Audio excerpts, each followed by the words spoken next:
नमस्कार, मैं हूं दिव्यांजलि मोइत्रा। महाराष्ट्र एक ऐसा राज्य जहां की सियासत कब किस तरफ करवट लेगी ये कहना मुश्किल, खासकर जब से शिवसेना दो गुटों में बटी है और वहां की सत्ता में परिवर्तन हुआ है, तब से वहां की सियासत का अंदाजा लगाना बहुत मुश्किल हो गया है। मतलब ये कि ऊपर से वहां की राजनीति दिखती कुछ है, लेकिन अंदर खाने खिचड़ी कुछ और पक रही होती। एक तरफ शिवसेना उद्धव गुट पहले ही अपनी सारी राजनीतिक विरासत खो चुकी।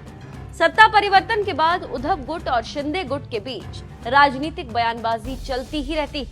वहीं महाराष्ट्र की राजनीति में कुछ दिनों से एक और नया मोड़ आ गया, क्योंकि विधानसभा में नेता प्रतिपक्ष अजीत पवार के बीजेपी के साथ जाने की अटकलें चल रही हैं। और चर्चा ये भी है कि अजीत पवार को एकनाथ शिंदे की जगह सीएम बनाया जा सकता है। हालांकि ये सब कुछ तभी संभव हो पाएगा जब सुप्रीम कोर्ट का फैसला शिंदे फडणवीस सरकार के खिलाफ आएगा।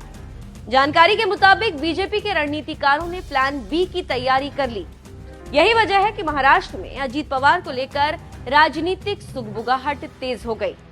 अब ऐसे में सवाल ये भी है कि अगर ऐसा होता है तो क्या अजीत पवार अपने चाचा और एनसीपी के मुखिया शरद पवार से बगावत करेंगे?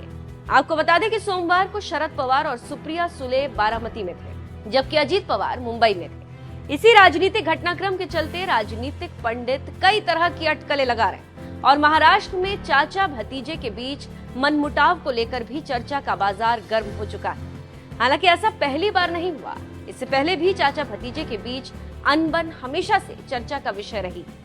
सबसे पहले साल 2004 में शरद पवार और अजीत पवार के बीच अनबन की खबर आई थी, जब विधानसभा चुनाव में एनसीपी सबसे बड़ी पार्टी बनी थी। एनसीपी को 2004 विधानसभा चुनाव में 71 सीट और कांग्रेस को 69 सीटें मिली थी। ऐसे में एनसीपी के पास मौका था कि वो अपना सीएम बना सके, लेकिन शरद पवार ने कांग्रेस के साथ बातचीत की और कांग्रेस को महाराष्ट्र के मुख्यमंत्री का पद दे दिया। यहीं से शरद पवार और अजीत पवार के बीच अनबन शुरू हुई। उसके बाद 2009 के चुनावों में भी टिकट बंटवारे को लेकर चाचा भतीजे के बीच मामूली अनबन हुई थी। वैसे आपको यहाँ बता दें कि अजीत पवार के बीजेपी के साथ शुरू से ही अच्छे रिश्ते रहे। सरकार बनाने के लिए शिवसेना को समर्थन देने के मुद्दे पर भी अजीत पवार असहज थे। अजीत पवार 2008 में छगन भुजबल को उप मुख्यमंत्री बनाए जाने से भी खफा थे। साल 2010 में आदर्श घोटाले में नाम आने के बाद तत्कालीन सीएम अशोक चव्हाण ने इस्तीफा दे दिया था।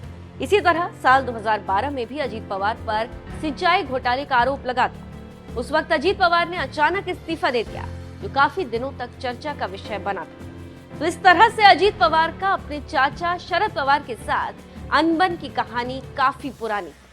वैसे आपको क्या लगता है, एक बार फिर से महाराष्ट्र की सियासत करवट लेगी?